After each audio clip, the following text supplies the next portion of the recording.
दोस्तों एक बार फिर मैं हस्सान जामी एक नई वीडियो के साथ आपकी खिदमत में मौजूद हूं। दोस्तों आज की इस वीडियो में मैं टाइम्स ऑफ इंडिया की ब्रीफ न्यूज़ लेकर आया हूं और न्यूज़ दोस्तों बहुत ही इजी है।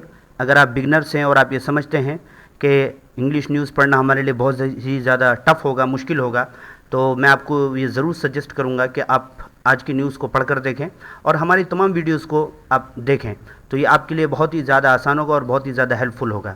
ठीक है दोस्तों, तो आइए न्यूज़ को शुरू करते हैं। लेकिन उससे पहले अगर आप हमारे इस चैनल पर नए हैं और आपने अब तक हमारे इस चैनल को सब्सक्राइब नहीं किया तो प्लीज़ सब्सक्राइब करें, वीडियो को लाइक करें, कमेंट करें और अपने उन दोस्तों के साथ जो अंग्रेज़ी सीखना चाहते हैं उनके साथ ज़रूर शेयर करें। ठीक है दोस्तों, तो आइए वीडियो को शुरू करते हैं। देखिए ये टाइम्स ऑफ इंडिया की न्यूज़ है और इस पूरी न्यूज़ की जो वर्ड्स मीनिंग है उन सबको मैंने एक जगह जमा कर दिया है ये। ठीक है, तो आप इसका स्क्रीनशॉट ले लें और स्क्रीनशॉट लेकर इनको याद करें। ठीक है, और इनको याद करने के बाद फिर इस न्यूज़ को सॉल्व करें। इसके अंदर कुछ सारी चीज़ें सीखने की हैं जिनको हम सीखेंगे। ठीक है, पहले न्यूज़ को सॉल्व कर लेते हैं। देखिए, India has shown it has the will to stand up to China US official. India has shown, India ने दिखला दिया है। क्या दिखला दिया? इट हैज़ द विल, कि उसके पास हिम्मत है किस चीज़ की? To stand up to China, China के सामने खड़े होने की, यानी चाइना से मुकाबला करने की। ये किसने कहा? यूएस ऑफिशियल, ये यूएस के अफसर ने कहा है, यानी यूनाइटेड स्टेट ऑफ अमेरिका के अफसर ने कहा है।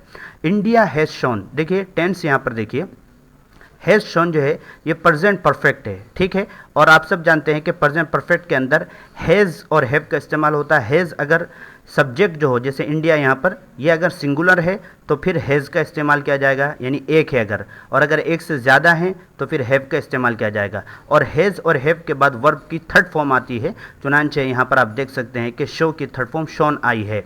ठीक है, और आगे देखिए, India has demonstrated it has the will and the capabilities to stand up to China, said Lisa Curtis, deputy assistant to president Donald Trump. ठीक है, ये नाम कुछ होगा अंग्रेजी नाम। बहरहाल, इंडिया हैज़ डेमोस्ट्रेटेड, डेमोस्ट्रेट के माने आते हैं मुजाहरा करना, प्रदर्शन करना।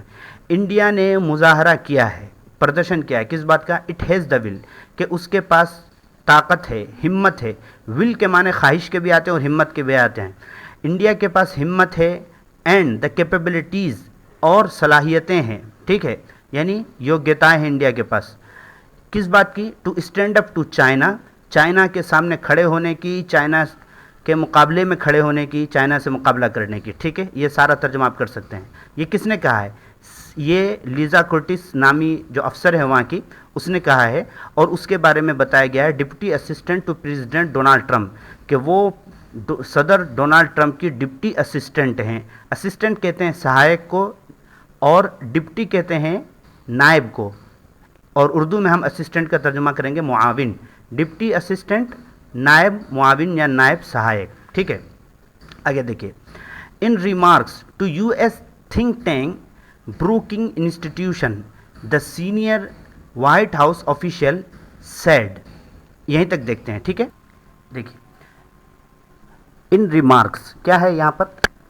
इन remarks to US think tank, US think tank, और थिंक टैंक का नाम क्या है? Brookings institution. ब्रूकिंग इंस्टीट्यूशन के सामने अपने रिमार्क्स में, अपने तबसरे में, the senior White House official said, white house के सीनियर अफसर ने कहा। देखिए मैं आपको बताऊंगा कि थिंक टैंक किसको कहते हैं। ठीक है, क्या कहा पहले इसको देख लेते हैं। China's recent aggressive stance at LAC in Ladakh fits with the larger pattern of PRC aggression in other parts of the world। ठीक है, क्या कहा उन्होंने? सीनियर वाइट हाउस ऑफिशियल ने कहा कि चाइना की हालिया या ताज़ा अग्रेसिव स्टेंस, उसका जारहाना रवैया, आक्रामक रवैया, कहाँ पर? एट LAC, LAC पर। LAC मतलब लाइन ऑफ एक्चुअल कंट्रोल, इन लद्दाख, लद्दाख में। देखिए एक चीज़ ध्यान रखिएगा, जब किसी बड़े इलाके के अंदर किसी छोटे इलाके को बताना होता है, ठीक है, तो उसमें जो छोटा इलाका होता है उसके लिए एट प्रीपोजिशन का इस्तेमाल करते हैं, और बड़े इलाके के लिए उसके इन प्रीपोजिशन का इस्तेमाल करते हैं। जैसा कि आप यहाँ देखें, at LAC line of actual control, ये लद्दाख के अंदर है, तो जाहिर सी बात है कि लद्दाख एक बड़ा एरिया है, तो उसके लिए इन प्रीपोजिशन का इस्तेमाल किया गया है। और LAC जो है चूँकि छोटा एरिया है तो इसके लिए एट प्रीपोजिशन का इस्तेमाल किया गया है। ठीक है, ये आप इसको ध्यान में रखिएगा। चाइना की ताज़ा जारहाना या आक्रामक रवैया LAC पर, लद्दाख में LAC पर fits with the larger pattern of PRC aggression in other parts of the world. ठीक है, फिट बैठता है with the larger pattern, China के बड़े ढांचे पर। किस चीज़ का? देखिए यहाँ पर जो PRC है, PRC का मतलब है पीपल रिपब्लिक ऑफ चाइना। ठीक है, ये फिट बैठता है पीपल रिपब्लिक ऑफ चाइना के बड़े ढांचे में। बड़ा ढांचा, लार्जर के माने बड़ा, और पैटर्न के माने ढांचा या किसी भी चीज़ का नमूना जिस पर कोई चीज़ रखकर आप बनाएंगे। तो पीपल रिपब्लिक ऑफ चाइना के बड़े ढांचे में क्या ढांचा है वो? Aggression in other parts of the world. उनके आक्रामक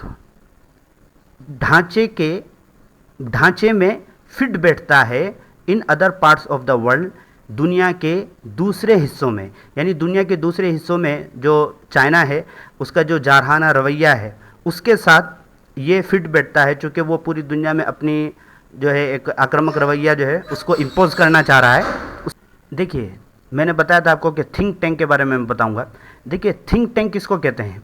थिंक टैंक जो है ये असल में एक्सपर्ट्स की या माहिरीन का एक समूह होता है, उनकी एक जमात होती है जो किसी भी ख़ास पॉलिटिकल यानी राजनीतिक या किसी भी इकोनॉमिक यानी माशियात से मुताल्लिक जो प्रॉब्लम होती है उन पर जो थिंक टैंक एडवाइस दे, मशवरा दे कि इन प्रॉब्लम्स को कैसे डील करना है और इससे कैसे निकलना है, ऐसी जो बॉडी होती है, ऐसा जो समूह होता है उसको थिंक टैंक कहा जाता है। ठीक है, और ये जो ब्रूकिंग्स इंस्टीट्यूशन है इसको, ये USA का ये तकरीबन सबसे बड़ा जो है थिंक टैंक इसको समझा जाता है, और इसको सिर्फ ब्रूकिंग्स भी कहा जाता है। ठीक है दोस्तों, ये ब्रोकिंग्स कहा जाता है, ब्रोकिंग्स इंस्टीट्यूशन।